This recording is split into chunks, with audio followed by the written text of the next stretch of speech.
Bonjour, cher idéaliste. Je m'appelle Olivier Morin-Gilbert et je suis un conférencier idéaliste passionné de développement personnel. Je t'aide à réaliser tes rêves afin de bâtir un monde meilleur.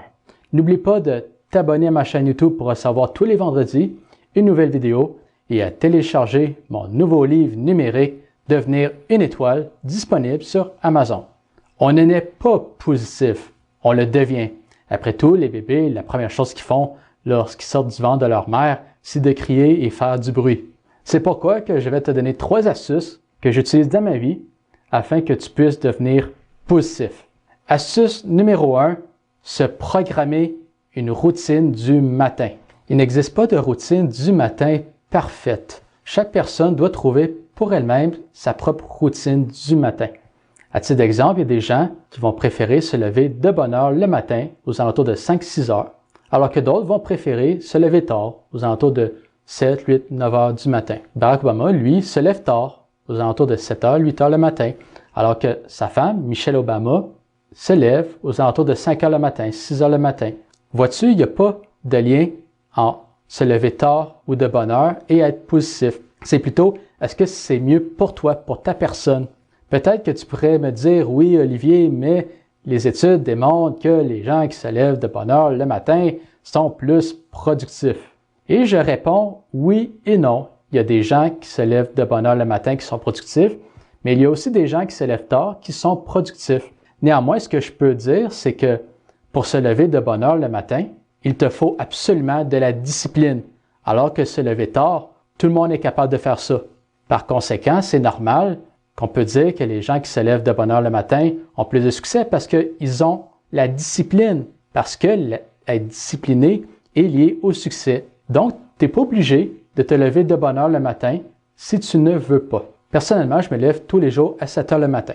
La première chose que je fais de l'exercice physique, je fais des push-ups, des redressements assis, et ensuite, je prends une douche froide parce que ça détend et ça relaxe les muscles et ça enlève le stress pour le reste de la journée. Par la suite, je fais une technique de respiration qui produit plus d'adrénaline qu'un saut de bungee. Cette technique, c'est tout simplement 30 respirations, 30 expirations lentement. Par la suite, c'est arrêter de respirer pendant 1 minute et demie. Ce que ça fait pour le cerveau, c'est que ça active la partie primitive qui, dans la préhistoire, gérait le stress, la peur. Finalement, ce que je fais dans ma routine du matin, je prends des notes en fonction de mes objectifs et je réfléchis à ce que je vais faire pour le reste de la journée. La deuxième astuce pour être positif, c'est de bien manger. Si tu crois qu'il n'y a aucun lien entre la nourriture que tu manges et ton attitude positive ou négative, eh bien, je suis obligé de te dire que tu te trompes parce qu'il y a un lien. Ce que tu manges affecte ton métabolisme et va déterminer comment tu vas te sentir pour le reste de la journée. Si tu manges de la pizza, si tu manges de la nourriture qui n'est pas bon pour ta santé, c'est normal qu'après ça, tu sois moins positif, que tu sois plus irritable et que tu sois plus malcommode. Versus si tu manges beaucoup de légumes durant la journée, si tu manges du poisson, si tu manges des aliments qui sont bons pour ton corps, dans ce cas-là, c'est normal que tu sois plus positif. Dans mon cas, ce que je fais le matin pour bien manger, pour avoir une bonne alimentation, pour être certain que dès le départ, je suis positif pour le reste de ma journée, c'est ce que j'appelle un Alka-Geyser. Un Alka-Geyser, c'est une boisson de légumes. Je me fais une boisson de légumes parce que, après ça, je suis plus content, plus zen et j'ai tout ce qu'il faut dans mon corps comme légumes pour le reste de la journée. De sorte que j'ai moins à m'en faire pendant le dîner pour le souper, à réfléchir à des choses qui sont bonnes pour la santé parce que j'ai déjà mangé beaucoup de mes légumes le matin. Dans mon mélangeur, ce que je mets 3 concombres, 3 mini concombres. Je mets aussi du céleri, je mets un avocat complet, je mets du vinaigre de pomme, le vinaigre de pomme parce que ça aide à perdre du poids. Je mets également un peu d'ail, je mets un peu de citron, je mets un peu de beurre d'amande, je mets beaucoup d'épinards. Je remplis le mélangeur d'épinards, j'effoire les épinards et ensuite je mets encore plus d'épinards et finalement je mets de la glace. Je mélange tout ça et je dois dire qu'au début, je trouvais ça dégueulasse parce que mon corps, au départ, il était habitué à tirer son énergie des sucres. Mais à force de manger des légumes le matin, mon corps s'est habitué maintenant, il tire son énergie des bons gras qui se retrouvent dans la nature, qui se retrouvent dans les légumes. Maintenant, j'aime ce que je bois le matin. Je trouve que bien manger le matin, boire mon Alka-Geyser, m'aide à me concentrer, m'aide à être plus productif, ce qui me rend plus content, plus zen. Un aliment que je mange le moins possible, ce sont les produits laitiers. Parce que, contrairement à ce que les gens pensent, les produits laitiers, ce n'est pas bon pour la santé. En plus, les vaches sont maltraitées. Là, il y a des fermiers qui pourraient dire « Oui, mais mes vaches sont bien traitées. » Non, ils ne sont pas bien traités. Ils passent leur journée à produire du lait dans des enclos, comme dans des usines. Ils sont traités, les vaches, comme de la machinerie. C'est mieux d'un point de vue éthique manger de la viande que de manger des produits laitiers parce que la viande, le bœuf, le bison, tout ce qui est mammifère, ce que tu manges, se promène dans la nature, dans les champs pendant la journée, a une bien meilleure vie que de manger des produits laitiers, que de manger des vaches qui sont dans des usines. La vache est super malheureuse parce que là, ce qui arrive, c'est qu'elle produit du lait pour son bébé et la première chose qu'on fait quand elle a son bébé, c'est lui enlever. Et là, elle produit du lait pendant qu'elle est super malheureuse dans sa vie.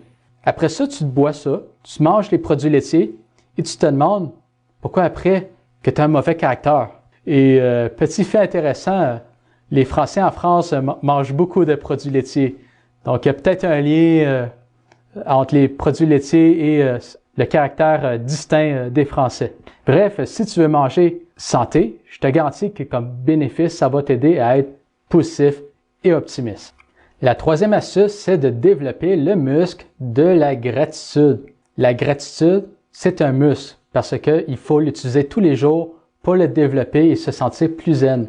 Lorsque tu apprécies ce qu'il y a autour de toi, tu deviens plus positif parce que tu réagis positif à tout devant toi, même au négatif. C'est pourquoi que tous les soirs avant de me coucher, je prends 15 minutes de mon temps juste pour exprimer ma gratitude par rapport à l'univers. Donc, je prends le temps d'exprimer ma gratitude pour ce que j'ai mangé, pour l'environnement dans lequel je vis, pour ma santé, etc. Je prends le temps d'exprimer ma gratitude pour tout ce qui est bien autour de moi. Un de mes modèles, c'est Gengis Khan. Gengis Khan, c'était un chef de l'Empire mongol autour des années 1300. Et pourquoi j'aime beaucoup cet homme, c'est entre autres parce qu'il a réussi à monter à la tête de son peuple sans aucune hérédité à la base. Il n'avait pas de parents, Gengis Khan. Il a été abandonné par ses parents. Il s'est retrouvé seul et il a monté les échelons. Et il a bâti une grande civilisation avec la première civilisation à avoir utilisé la liberté de culte dans sa nation aussi. Il n'y avait aucun droit pour les gens qui faisaient partie de la royauté. La royauté était traitée comme les citoyens, la population. Donc, Gengis Khan, c'était un grand homme et lui, avant chaque bataille, il prenait la journée d'avant 45 minutes, 1 heure, juste pour exprimer sa gratitude par rapport au ciel bleu. Le ciel bleu étant, pour les Mongols, le créateur de l'univers. Vois-tu, tu peux faire la même chose dans ta vie de tous les jours, de prendre 15 minutes pour exprimer ta gratitude et je te garantis que tu vas être plus positif. Je fais ça tous les jours, je prends le temps d'exprimer ma gratitude, de sorte que de plus en plus j'apprécie ce qu'il y a autour de moi et ça fait de moi que je suis plus productif dans ma journée, que je suis plus content, que j'ai trouvé le bonheur. Et je te garantis que toi, si tu prends le temps d'exprimer ta gratitude 15 minutes par jour, que ça va faire toute une différence. Sur quoi que tu peux exprimer ta gratitude? Comme je te le disais un peu, tu peux exprimer ta gratitude sur ta santé, donc les organes que tu apprécies, qui permettent de te garder en vie, comme ton cœur, ton cerveau, etc. Tu peux aussi prendre ce temps pour exprimer ta gratitude pour ce que tu as mangé. Surtout la viande. Quand tu manges de la viande, de prendre le temps d'exprimer ta gratitude pour l'animal qui a été tué, d'exprimer ta gratitude pour ton environnement, ton quartier, ton travail, tes proches. Tu peux exprimer ta gratitude sur tout ce que tu veux. Et même les choses négatives.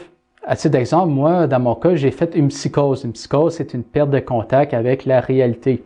Pendant plusieurs années, mon cerveau était crackpot parce que si je ne prenais pas de médicaments, j'avais des hallucinations comme si j'avais pris de la drogue, quoique je n'avais jamais pris de drogue de ma vie. J'exprimais ma gratitude pour mon rétablissement de psychose et j'exprimais ma gratitude d'avoir un cerveau qui fonctionnait encore, d'avoir un cœur qui fonctionnait encore, de sorte que ça me gardait positif pour le moral.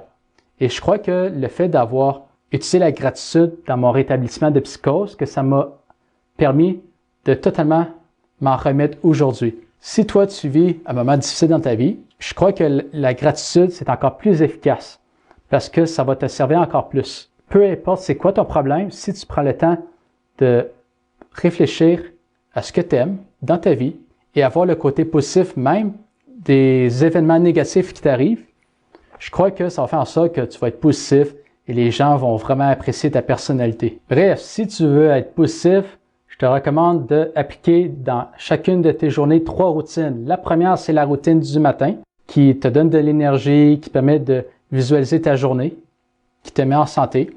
La deuxième routine, c'est de bien manger. C'est de t'assurer que tous les jours, tu manges tes légumes, que tu manges le moins de produits laitiers possible, que tu manges ce que ton corps est capable de prendre comme nourriture.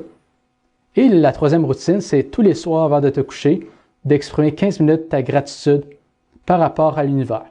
Si tu fais ces 3 routines, je te promets et garantis que tu vas devenir positif. Est-ce que tu as aimé ma vidéo? Si oui, donne-moi un pouce en l'air. Et si tu n'as pas aimé ma vidéo, ce n'est pas grave. Donne-moi aussi un pouce en l'air. À bientôt!